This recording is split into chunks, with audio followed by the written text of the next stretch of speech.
தொழில் முனைவோராக ஆர்வம் உள்ளவரா நீங்கள்? உங்களுக்காகவே சென்னையில் உலக முதலீட்டாளர்கள் மாநாடு. வர விரும்புவோர் கீழே குறிப்பிட்டுள்ள இணையதளத்தில் பதிவு செய்யவும்.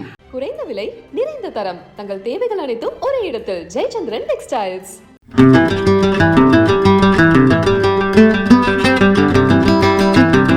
சென்னையில் கூடும் உலக நாடுகள்.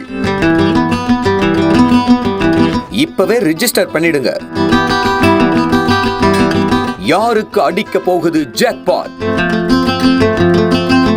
முதல்வர் செய்த தரமான சம்பவம். அதிர தயாராகும் தலைநகரம். தமிழ்நாட்டை வருகிற 2030ஆம் ஆண்டுக்குள் $1 டிரில்லியன் பொருளாதாரமாக மாற்றும் இலக்கை முதல்வர் மு.க. ஸ்டாலின் நிர்ணயித்துள்ளார். தமிழகத்தின் முதல்வராக பொறுப்பேற்ற சில மாதங்களிலேயே வெளியான இந்த அறிவிப்பு தமிழகத்தை பெரும் பொருளாதார பாய்ச்சலை நோக்கி அழைத்துச் செல்லும் என சொல்லப்பட்டது. இதை ஒட்டி மாநிலத்திற்கு புதிய முதலீடுகளை ஈர்க்கும் நடவடிக்கையில் துரிதமாக செயல்பட்ட முதல்வர் பல்வேறு வெளிநாடுகளுக்கு சுற்றுப்பயணம் மேற்கொண்டு அங்குள்ள முதலீட்டாளர்களுக்கு அழைப்பு விடுத்தார். அதே போல உள்நாட்டு தொழில் நிறுவனங்களுக்கும் தமிழ்நாட்டில் தொழில் தொடங்க அழைப்பு விடுக்கப்பட்டது. இது ஒரு முக்கியமான நகர்வாக பார்க்கப்பட்டது. இதனால் உற்பத்தி மற்றும் சேவை துறையில் தமிழ்நாடு உலகளவில் தலை சிறந்து விளங்கி வருகிறது. இது மாநிலத்தின் வளர்ச்சிக்கும் மிகப்பெரிய பலனை ஏற்படுத்தும் என சொல்லப்படுகிறது. முதலீடுகளை தொடர்ந்து ஈர்க்கின்ற வகையில் உலக தரத்திலான உட்கட்டமைப்பு வசதிகளோடு துறை சார்ந்த தொழிற் பூங்காக்களை மாநில அரசு அமைத்துக் கொண்டு வருகிறது. வளர்ந்து வரும் துறைகளில் முதலீடுகளை ஊக்குவிக்கும் வகையில் துறை சார்ந்த கொள்கை அறிக்கைகளையும் வெளியிட்டு வருகிறது.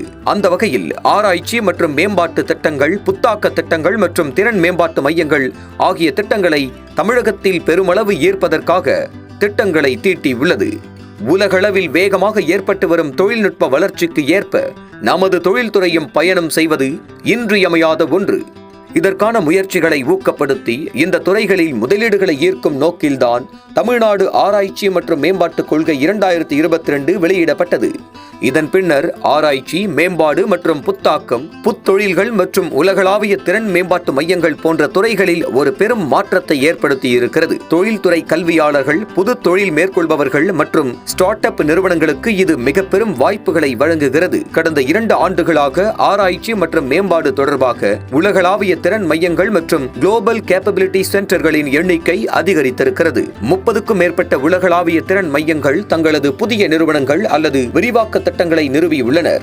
UPS, வால்மார்ட், ஹிட்டாச்சி எனர்ஜி போன்ற சர்வதேச நிறுவனங்கள் தங்களது GCC ஆராய்ச்சி மற்றும் மேம்பாட்டு மையங்களை அண்மையில் நிறுவியுள்ளனர். இந்த நிலையில் இதன் ஒரு பகுதியாக சென்னையில் வரும் ஜனவரி மாதம் 7 மற்றும் 8ஆம் தேதிகளில் $1 டிரில்லியன் என்ற இலக்கை நோக்கிய பயணத்தின் முயற்சியாக உள்நாடு மற்றும் வெளிநாட்டு தொழில் நிறுவனங்களின் முதலீடுகளை ஈர்க்க சென்னை நந்தம்பாக்கத்தில் உள்ள வர்த்தக மையத்தில் உலக முதலீட்டாளர்கள் மாநாட்டை தமிழக அரசு நடத்துகிறது. இதற்கான ஏற்பாடுகளை முன்னெடுக்க முதல்வர் ஸ்டாலின், அமைச்சர்கள், IAS அதிகாரிகள் இடம்பெற்றுள்ள குழுக்கள் அமைக்கப்பட்டுள்ளன. மாநாட்டிற்கான லோகோவை முதல்வர் ஸ்டாலின் கடந்த சில மாதங்களுக்கு முன்பு வெளியிட்டார். இதற்கான ஆயத்த பணிகளில் தமிழக தொழில்துறை ஈடுபட்டுள்ளது. இதை முன்னிட்டு tngim2024.com என்ற இணையதளம் உருவாக்கப்பட்டுள்ளது. இதில் உள்நாட்டு, வெளிநாட்டு நிறுவனங்கள், மாணவர்கள், கண்காட்சி பங்கேற்பாளர்கள் முன்பதிவு செய்து மாநாட்டில் பங்கேற்பதற்கான அனுமதியை பெற வசதி ஏற்படுத்தப்பட்டுள்ளது. இந்த மாநாட்டிற்காக சென்னை நந்தம்பாக்க வர்த்தக மையத்தில் 150 அரங்குகள் அமைக்கப்பட்டுள்ளன. 150க்கும் மேற்பட்ட தொழில் முனைவோர்கள் உரை நிகழ்த்த இருப்பதாக தகவல்கள் வெளியாகியுள்ளன. சுமார் 30க்கும் மேற்பட்ட நாடுகளின் தொழில்துறை பிரதிநிதிகள் இந்த நிகழ்வில் பங்கேற்க இருக்கும் நிலையில் America, Britain, Japan, Singapore, Germany உள்ளிட்ட 8 நாடுகள் இந்த நிகழ்வில் பங்கேற்க உள்ளன. இந்திய மாநிலங்களில் 2வது பெரிய பொருளாதாரத்தை கொண்டுள்ள மாநிலமாக தமிழ்நாடு திகழ்வது முதலீட்டாளர்களை ஈர்த்துள்ளதாக சொல்லப்படுகிறது. அதேபோல் இந்தியாவில் எளிதாக தொழில் செய்ய முடிகிற மாநில பட்டியலில் தமிழ்நாடு 3வது இடத்தை பிடித்துள்ளதும், தமிழ்நாட்டில் மட்டும் ஆண்டுக்கு சுமார் 5 லட்சம் மாணவர்களுக்கு மேல் தேர்ச்சி அடைவதும் தொழில் தொடங்க ஏதுவான வாய்ப்பாக முதலீட்டாளர்கள் நினைப்பதாக கூறப்படுகிறது. இந்தியாவின் ஒட்டுமொத்த ஏற்றுமதி விகிதத்தில் தமிழ்நாடு 9% பங்காற்றுவதும் குறிப்பிடத்தக்கது. இந்த மாநாட்டை முன்னிட்டு தமிழ்நாடு அரசு வீடியோ ஒன்றை வெளியிட்டுள்ளது. அதில் தமிழ்நாட்டு உட்கட்டமைப்பு, தொழில்நுட்ப வசதிகள், தொழில் துவங்க ஏதுவான சூழ்நிலை, தமிழர்களின் திறமைகள் மற்றும் பாரம்பரியம் குறித்த காட்சிகள் இடம்பெற்றுள்ளன.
அனல் பறக்கும் செய்திகளை அப்டேட் செய்து கொள்ள நக்கீரன் களத்தை இப்பவே சப்ஸ்கிரைப் பண்ணுங்க.